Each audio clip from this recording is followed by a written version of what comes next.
we're not there to fix the car. We're there to help the technician fix a car and to teach them a little bit about how to avoid calling this in the future.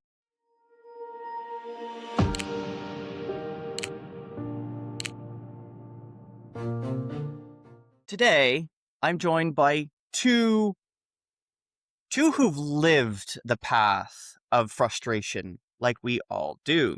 Now, why do I say frustration? We're going to get into that. You need to keep watching. But specifically, Dale is back on the show, and I have a new guest with us today, Nicholas Martin, who have lived at either end of the wrench.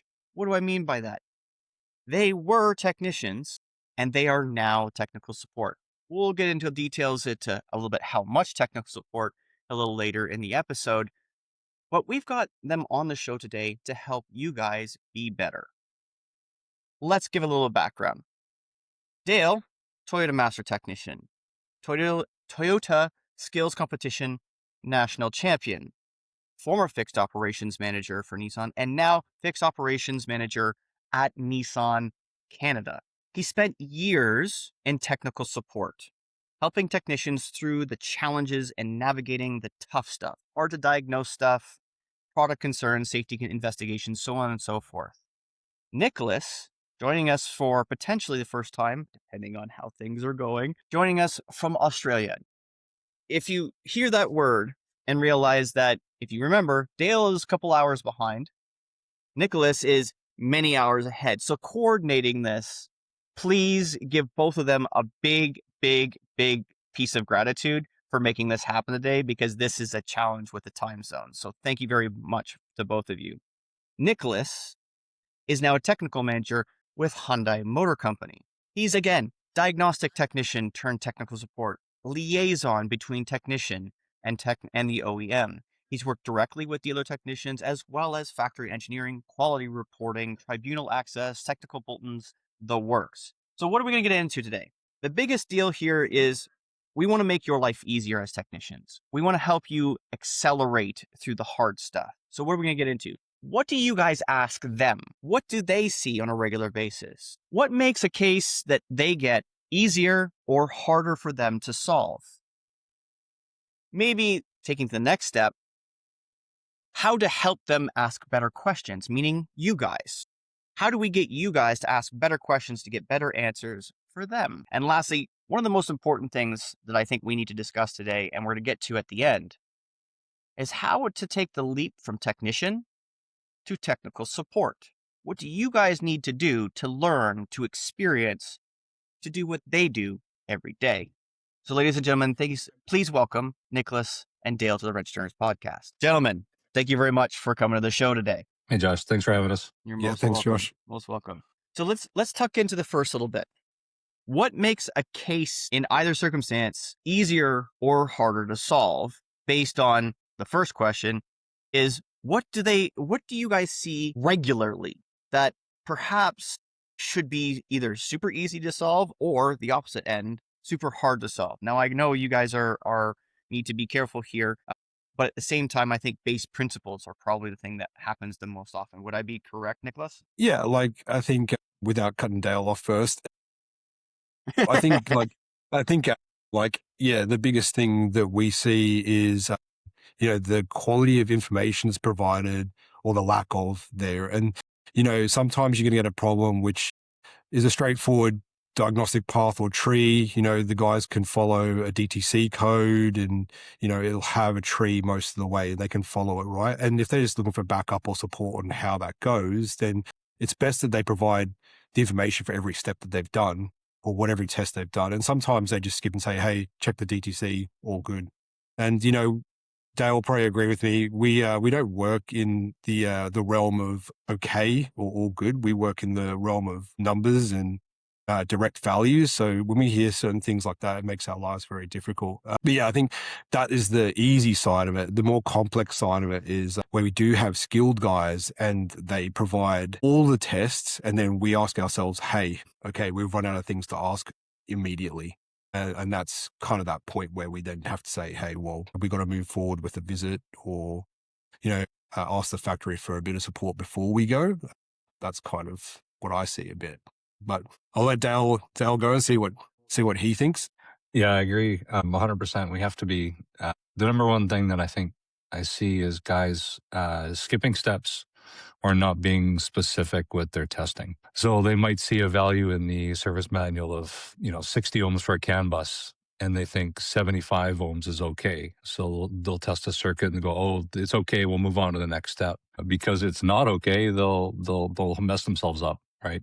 So then we have to start from scratch. We have to go back to the beginning and start over again. So those are the things that really make the cases difficult. There's the things that happen before you get there or before they contact their tech support, their phone support. Okay.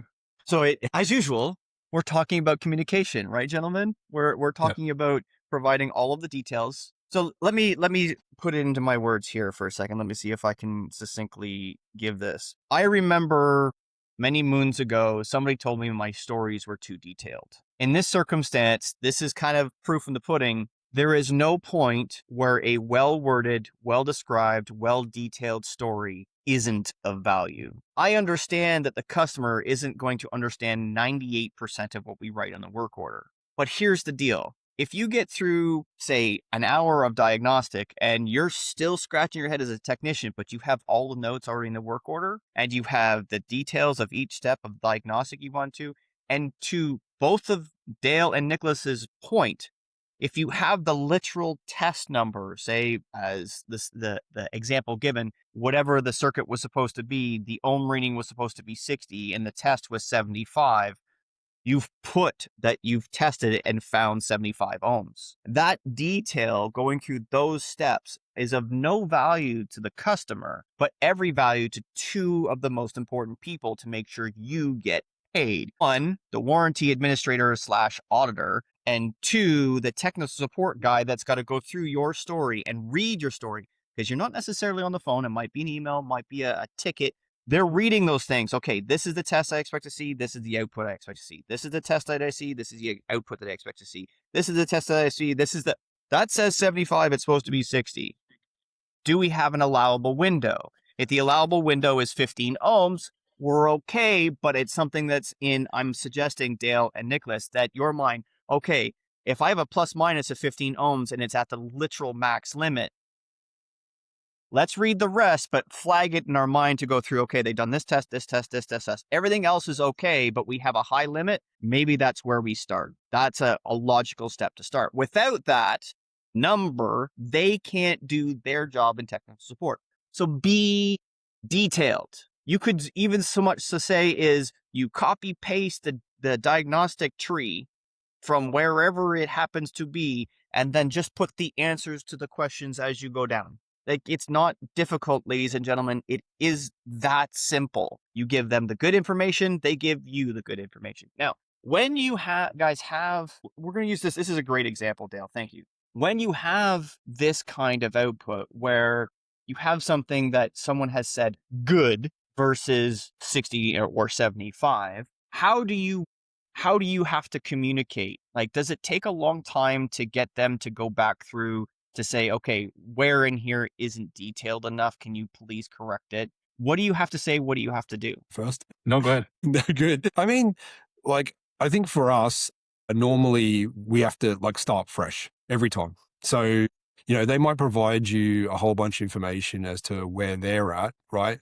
But for us, it's like, hey, start back at the beginning again and then ask for all the values to come through from that step, right? So then we can get everything across clearly. So it's double handling if you think about it, right? And it really delays both the tech, our technical support teams, and then also at the end of the day, you got a customer waiting for that car as well. So the customer's copping the brunt of it as well. But I think it's just, having to go back and ask that information when it should just be provided. That's where. Do they teach you guys does the manufacturer put you guys through any education to how to manage that communication? Or is it just kind of like, well, you're here, you're expected to understand how to manage people in that way? Yeah, I don't know about you, Nick, but they didn't teach us any of that stuff. We had to, that's just life experience and learned experience and what we've been through. And I think this probably goes to your later on questions. Mm-hmm. But this was something that I had to learn on my own, just educating, mentoring technicians going through my career, being a manager at one point, right? This is just lived experience. And this is just to further Nicholas's point, the after action report, the recap after you've solved the condition and going back and talking to the technician, there's an education component to what we do as well, where you're going through it and going, you know what, right here, this is where we should have been a little bit more detailed with our notes, or this is how we should have approached this type of problem, and input these kind of values. And to your point, Josh, the techs have to realize that this document that they're creating, this RO, is a document for life. So if we go back and look at these notes 2 or 3 years later, if we have to revisit cases or if there's legal concerns down the road, this is a document that lives forever, and they have to be careful about writing detailed notes and what they write in there, because other people may be referring to this later on. So it's really important that they get very detailed notes on ROs. Yeah, to back up Dale here, I fully agree. And yeah, it'll lead into the point that you're going forwards towards at the end with, like, some of the progression points as well, right? And yeah, like documentation is critical. It's like a critical aspect of the tech support side, but it's really a critical aspect for tech side as well. The more clear, the more accurate they are with their documentation, not only is that going to support them if, as Dale said, if there's legal concerns or we have to review a case for ongoing concerns later on down the track, but just, if they need to revisit their own diagnosis and go, well, hey, I don't want to go, like, I'm not sure what I did, last 3 or 4 times, or they start getting in a loop, because sometimes techs will get spiral, right? Like, that's that whole expression where people say, hey, you need a fresh face, or need to stand back, right? And a lot of the spiraling is because they're trying to remember what they were doing, right? And if you have that down in documentation, that's going to save you so much trouble. I agree. And just to kind of take this to the next step a little bit, and something that I think in the industry we forget, both advisors and technicians forget on a regular basis, and to a certain degree, service managers and fixed directors forget. When a customer comes into your shop, doesn't matter what independent, doesn't matter what industry, doesn't matter dealer, whatever. When a customer comes into your shop and you create a work order, that is a legal document. That is a 100%. contract between the customer and the business you work for. The reason why warranty auditors love to charge back any work done on a work order that doesn't have a signature, because it means that the customer hasn't signed to do the work. They may have said something verbal, they may have said something by text message, but they haven't signed the document. You go anywhere for anything. You buy a house, you buy a car, you buy a boat, a plane, a bike. It doesn't matter. When you buy something, anything, you are signing for it. And if there is no signature at the bottom of that work order, it is not a valid contract. So that valid contract is a legally binding contract between the business and the customer.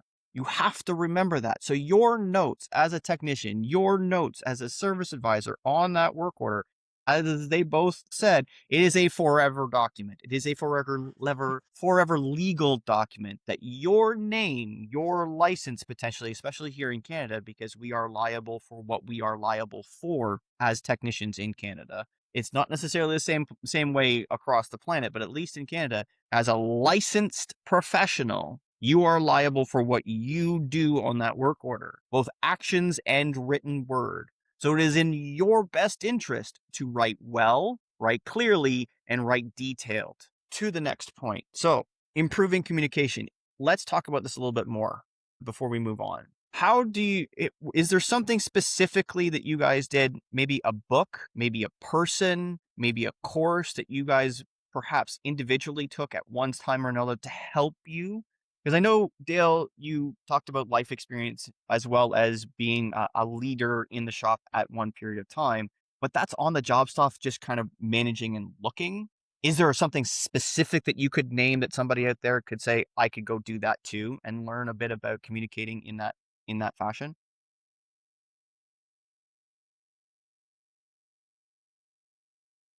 Yeah, there's probably There's probably lots of resources out there if you go looking for them. I'm not that familiar with it. Like I said, we weren't taught anything specifically from Nissan. It was just kind of, we had to learn on the go. But I'm sure there are definitely resources out there. I know I have had, some LinkedIn courses that do talk about communication and that kind of thing. So I know the resources are out there. Be curious is the best advice I can offer there. Is if you're looking for courses on communication to improve your communication, then seek them out. Okay. Nicholas, have you done anything specific? I think LinkedIn courses, I think some of them are that's a good start for some. If you're capable of doing online courses and capable of learning in that way, I think they're great because I've done some of them myself. They evolve, and I had a bunch of those LinkedIn courses originally it was actually for accounting stuff many moons ago, but I had them saved, and they evolve so quickly that those saving links go away. So be mindful of those things, but go, like Dale said, go look, be curious. Yeah, I'm going to agree with Dale here, but a big part for me in my career was that I decided to branch into another aspect of OEM business, which, wasn't technical support. It was dealer relationship management, right? And so, I was talking all the time, whether that was service managers, dealer principals, technicians, workshop controllers. So I was just forced, obviously my communication at the end of my career with Mercedes-Benz was quite good, but that next level for me was actually branching out to a different aspect of the business. So my advice would be, feel free to approach your front of house staff, that service advisors or service manager, and ask them for the opportunity to maybe, have a bit of mentorship in this area, whether that means, you spend 1 day or 2 days a week in the front of house dealing with customers face on or doing another aspect of the business so that you get a little bit more exposure and way you communicate around the Excellent. I think every technician should spend, I don't know whether I would agree with 1 day a week because there's a lot of folks out there that rely heavily on that paycheck on the bench. But I would definitely say if there's a way to spend time in the service drive on a regular basis as a technician to learn because to learn the language of the customer, because we on a regular basis, and we've covered this on the show several times, and I'm happy to talk about it more. You have no idea what it's like dealing with a customer until you started to deal with customers on a bulk basis every single day. It's a completely life-changing perspective to learn. When I came off the bench and went to the service desk, I thought, like all young men do, is I knew everything. I'm the licensed technician. I've been a licensed technician for a while. I've fixed hundreds of thousands of cars for different problems, whatever. These customers would come in the door and I'm going to know exactly what's wrong with them. I'm going to know exactly how to fix them. I'm going to be able to diagnose in the drive and give great questions to the technicians. And the fact of the matter was, I didn't know jack about shit. I didn't. And the best advice that I got from the service manager that I, unfortunately, wasn't the first one I worked for. It was the third one that I worked for in that same business, unfortunately. He told me, turn your technician brain off and turn the brain on that likes to deal with and talk to your grandmother. If you treat everyone like you would treat your grandmother, with respect, with kindness, with grace, and you do that with every customer that comes in the drive and do everything you possibly can to ask better questions, you are going to make a lot of money as a service advisor, and you are going to tremendously help the technician because they need the questions answered for them to do their job. They don't want you to do their job for them. They want you to get the good questions answered.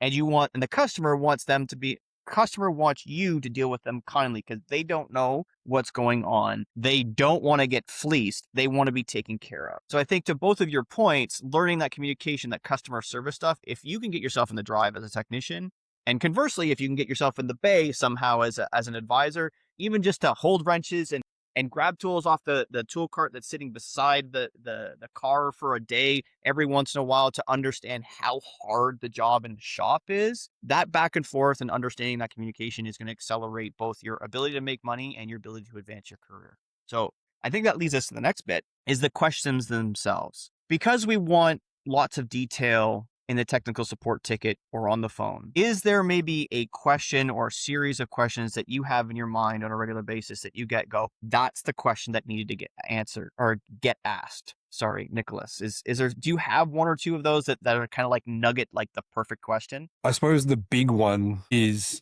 have you reproduced it yourself? Have you witnessed it? Because sometimes guys will jump straight into a ticket without even verifying that there's a concern because, they've got to fix a problem even if they haven't seen it, right? A customer comes in, says, hey, I've got a problem. And even if they don't witness it, there's no DTCs or whatever the case is, right?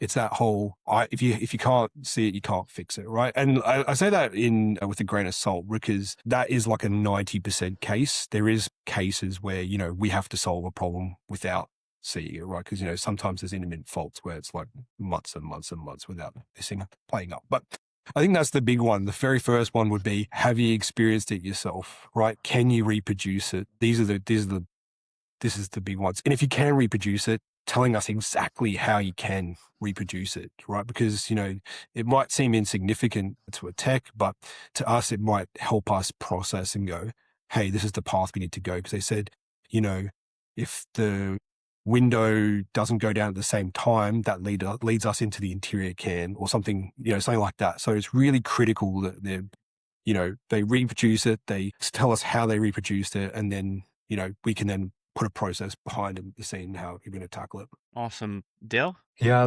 that's so important, right? The first thing is, how do you reproduce a question? The best thing you can do is go for a drive with the customer and say, show me how you duplicate this. The other practice that I recommend a lot, every manufacturer has like a diagnostic survey of all the different questions. What was the temperature? How fast were you driving? What was the weather like? Print it off and keep it in the car. The customer has it handy. So when it happens, they can fill out the sheet with all the details. Because nobody remembers 2 or 3 or 4 days later how fast I was going, how long had I been driving, what was the weather like? Was it sunny? Was it raining? Was it dark out? So print it off and have it handy in the car. So when it happens, write everything down. Ooh, that's a nugget. Nugget. I like that very much on those. So technically speaking, you've asked the question that Nicholas has said, likely in a support ticket, and the answer has been no, you haven't been able to duplicate it. So you've now given it back to the customer and said, no fault found, but we want to figure this out with you. We want to do everything we can to try and solve this for you. Here is our diagnostic tree, so to speak. That's the inclement weather, bad situation, the fault occurred sheet. Please safely pull over. Please fill it out then and there. So it's that 1 minute manager, 60-second manager kind of mentality where it's happening right now. Be safe, fill out the thing. And then at your earliest opportunity, either book the appointment, call us in, hey, it happened. I've got things written out. Can I come by now? Can I come by tomorrow? I've done that. That's a lovely little tidbit nugget. See, this is why we do this, ladies and gentlemen. This right here, that should help thousands of you because I have never heard that. I don't know. I feel dumb now because I feel like I should have done that 1,000 times before. Okay. And I think they're in digital format for the most part, for most OEMs, I'm assuming. So if you're an advisor, an appointment coordinator, and you start getting into those types of, the customer starts saying, it's hard to duplicate, or I can only get it to do it once in a while, they can email them that sheet so they can print it and have it in the car before their appointment comes up. And you can try to avoid some of those first visits where we couldn't find a defect, because those are super frustrating for the customer, right? That could become part of a BDC process. Yes. Anytime absolutely. a BDC or the advisor immediately gets this happens, every once in a while. It doesn't always happen. And they go, is it happening right now? No. So if I book you an appointment for a couple hours from now, is it going to happen? It might. When was the last time it happened? Well, last week. So instead of let's booking appointment tomorrow, why don't I email you this thing that you can hold on to and print out so that when it does happen, you can write it down and you call me back and we'll get you in right away. Yeah. This is multi-tier. This is I'll go further. You got more? I'll go further. You got I'll go more? further. Okay. No. So some of these sheets, you know how complicated our warning lights are getting now, right? How Mhm. they look like all kinds of different things. Our sheets have like the pictures of the actual warning lights on it. So you're not getting the customer to describe what that tire pressure warning light, because I mean, I'm sure we've all heard some interesting descriptions of what some of those warning lights look like. Yep. So you send them the sheet that has all the pictures and they just have to circle it, right? It's this one that comes on. Okay. Humor moment. What is the best description of, it doesn't matter which light it is. It doesn't matter which light it is. What is the best description for a warning light in the dash you have ever seen? Radiator light. Radiator light. Yeah. So somebody said that they had their radiator light on, and I was like, what is that? And then they showed us it was actually just the engine light. But they said, you see, it's got like a little cap on the top. And I was like, no, it's just the engine. The radiator light. I remember back many moons ago when the tire light was starting to become a thing. And it was just like, I think tire pressure monitor systems came out on a regular basis somewhere when I started to turn wrenches back in 2001 to 2005. And that's when it started to become, it was an option. Like, it's no longer a thing just every car has. It was an option. So people came in, and I remember one lady very vividly, and this is back at Dodge. I remember one lady very vividly and emphatically saying, "My car's happy on a regular basis." What? What do you mean my car is happy? Yeah, it's happy. Every time I get in the car is happy. Why do you say that? Well, there's this little thing on my dash that flashes every time I get in the car, and it's got the exclamation point on it. It's really happy. That's the tire warning light. That's the tire pressure warning light. Okay. Okay, we can have a look at that. Does that mean my car's not going to be happy anymore? Oh my. Yes, unfortunately, if the light's off, the car's actually happier when the light is off than when it's on. Sorry, man. So, yeah. Okay. I'm still kind of reeling from the absurdity of how easy and simple that one little tidbit can go out to so many different people and help so many people. It's going to improve fixed first visits. It's going to help your CSI. It's going to help your customers, your advisors make more money, technicians make more money. It's just, that's epic. Okay. Moving from one epic to another. So you guys have had a fair, and I'm going to make us all feel old. We've all spent a lot of years in automotive, and you guys have transitioned from being techs for a long period of time to technical support. And now both of you have transitioned to even higher levels of your career in automotive, helping OEMs at potentially kind of the highest level of helping technicians win. What is it like, and what are some of the things that you guys had to do to transition from being a technician to working for the OEM themselves? And I want to start with Nicholas. Oh, okay. I think the key one internalized for a tech, especially if you are, a master technician in whatever brand you're in, or you've been doing it for a long time, you need to sit back and ask yourself the question, because it's something I did, is, how long can you see yourself doing this? Now, some people say that, they might want to do it for the rest of their life. They enjoy that. That's cool. There's going to be others that say, hey, what's the next step, right? What's that progress look like for me, right? And I think once you have that in your heart as to, hey, what do I want to do next? If you want to go OEM or you want to move front of house or whatever, then it's about what you can do to improve yourself. So for me, the jump to a completely different aspect of the business into dealer field relationship management was like completely eye-opening, gave me massive insights into how distributor network works and OEM actually works in comparison to being in a dealership my whole life and not having any understanding of how franchise management works or any of that kind of stuff. And then that basically prepped me for the next step into technical support, where I went from being 100% business back into not back into a technical aspect, but into a 50-50 split. So it was like 50% business and then 50% technical at the same time. So, but I think, the biggest thing to allow a tech to jump to the OEM is going to be improving their communication skills. And it doesn't have to be anything drastic. It's talking about just the way that you can communicate complex problems into a manner that everyone can understand. Because remember, you're working with so many different stakeholders that have so many different levels of understanding and knowledge. So that's going to be a really key one if you want to move upwards into an OEM. And then, just really improving if you want to move into the technical aspect of an OEM business, just really improving yourself in your diagnostic capability and process, right? So, if that means similar to myself, you went into the workshop on a weekend and you broke a car to see how it stops working. And so then you can put diagnostic processes and methods in place to fix it. Or and this is going to sound cheesy, but you can watch all these people on YouTube, like some of my favorites, like Scanner Dana and Mindset Mechanic. All these guys, they have really strong process, really strong diagnostic aptitude, and they will teach you tests that you probably aren't aware of. And one of those things for me was the tech that was above me that inspired me to continue moving in my career as well. He once did a test that I thought was a bit silly, but in hindsight was actually one of the smartest tests I've ever seen in my life. And I still always prop this every time somebody asks me, is that he had an issue with a system where AdBlue metering was insufficient, right? So for those that aren't aware, in certain Euro 6 engines for diesel, you'll have 2 NOx sensors, which measures the nitrogen content of the exhaust system. And then you will then spray urea into this NOx canister, and that urea is supposed to capture nitrogen. And then we meter the amount of nitrogen before and after to say, hey, it's working, it's not working kind of thing, the efficiency, right? And so this one was showing that the metering value was low, and it had everything replaced in the system. It had the pump, the injector, the control unit. And the simplest test that he did was he got a Mighty Vac, right? So a small handheld vacuum pump, and he applied Mighty Vac to the end of the line, and you could see that there was very limited quantity coming out.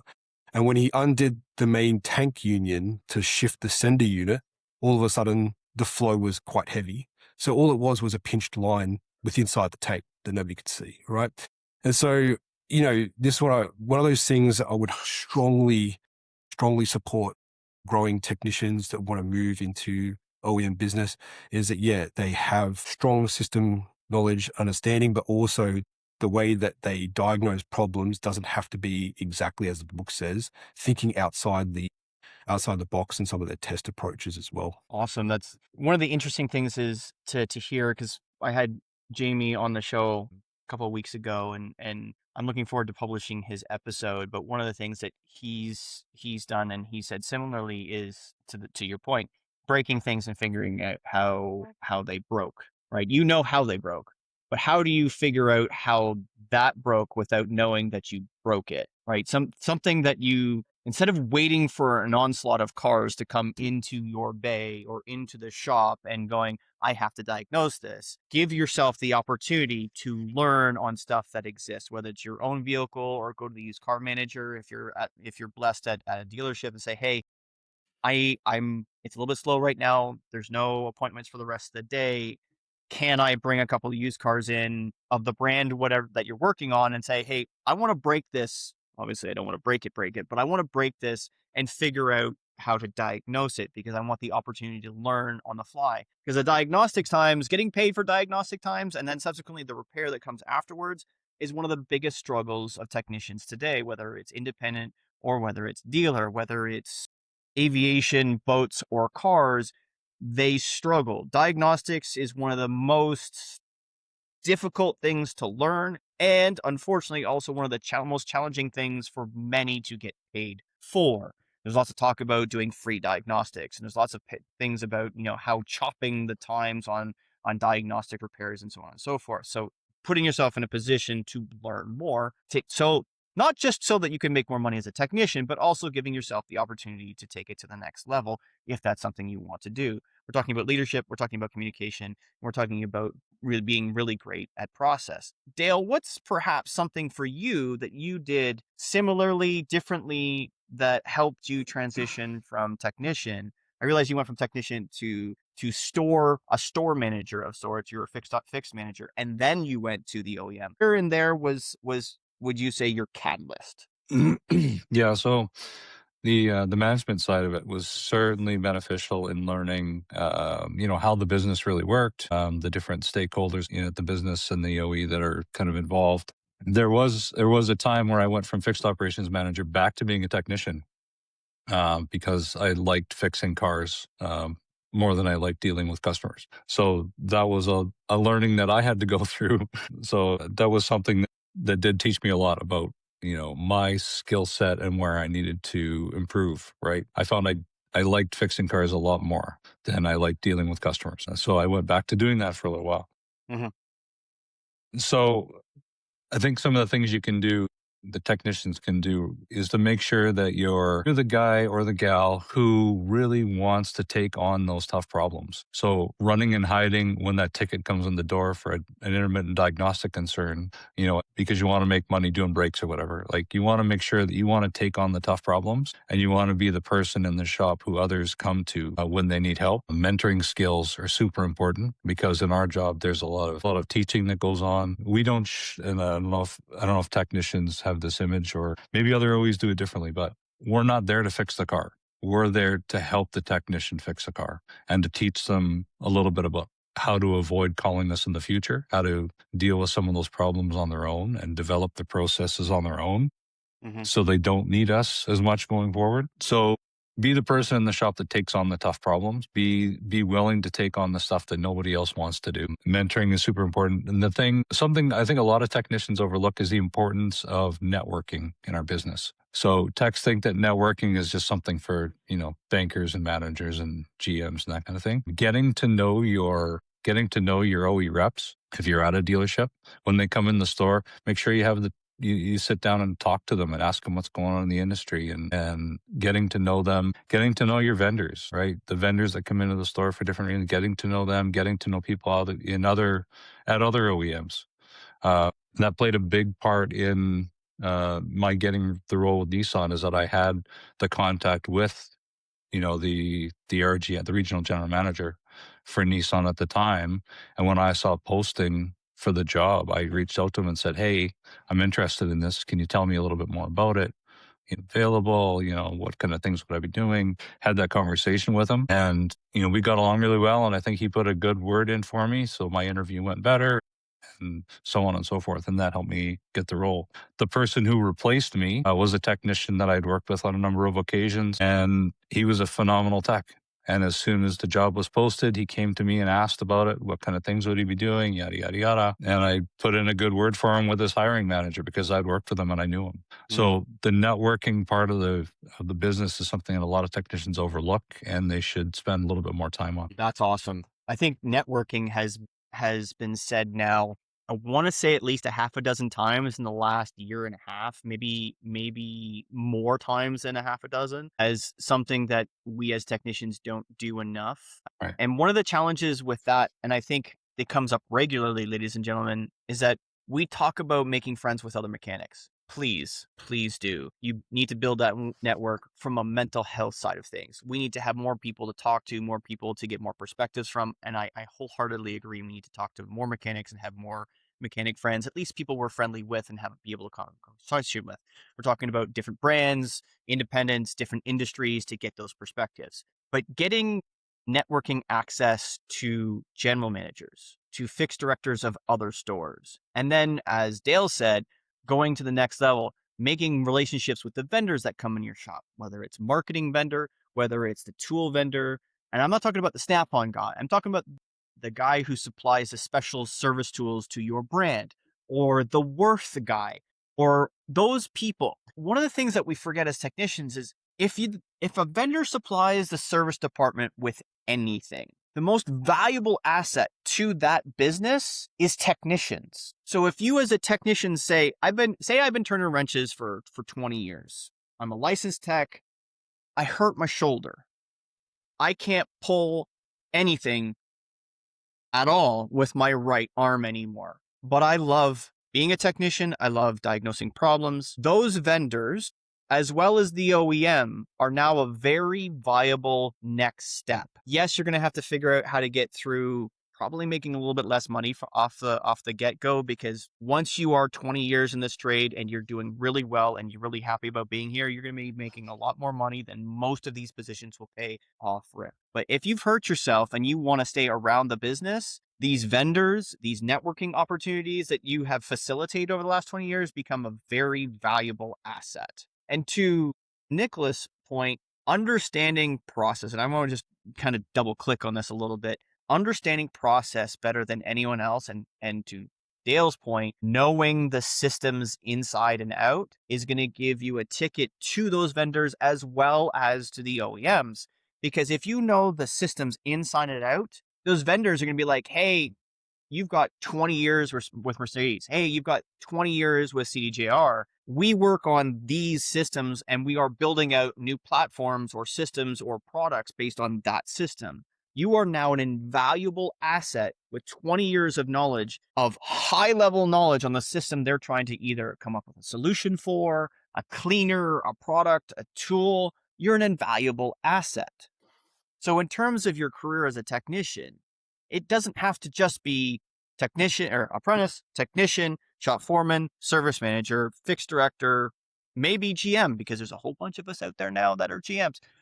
You can go outside and say, you can work for a tool manufacturer. You can work for a product cleaning manufacturer. You can work for a machine shop. You can work for the OEM in all manner of criteria. So there's lots of options for us as technicians. Speaking today about the technical support stuff, communication, networking, process, leadership, skills that you need to be learning. Doesn't matter whether you're going to stay being a technician or not. Those 4 pieces, if you're not spending some time learning those pieces right now, you are literally short serving yourself for 20 years from now. Gentlemen, I really appreciate the conversation today. Do you guys have anything to add, anything you want to specifically say to the technicians that are listening out there? Dale, you want to go first? Sure. I think a big one is just know that there's help out there, right? There's resources available. If you're struggling, I don't know if a lot of technicians know that guys like us are available to them to help them with their difficult problems. A lot of technicians and service managers rotate in some stores, rotate around a lot, and they may not be familiar with the fact that the OE has these, technical support people in the field that are out there to help them. So just if you're struggling with diagnosis, there are resources available. Make sure you use them. Don't be too proud to use them. We all want to be the one who fixes the car without any help and look like a superhero. And sometimes it's not realistic. Reach out to the people who are there to help you. Your life will be a lot better and a lot easier. Awesome. Yeah, I think to back on Dale's point, same scenario. It's like, we find a lot of people sometimes don't know that we even exist. But yeah, I want to say another thing is that, hey, listen, really focus on yourself, as well. Spend time reading shop manuals, reading diagnostic books, learning how the physics and chemistry of certain components work, right? Because, this stuff will greatly help you, right? And I know sometimes it can be boring and tedious, right? But, if you want to be the best of the best, you only have to try 10% harder than the guy next to you, right?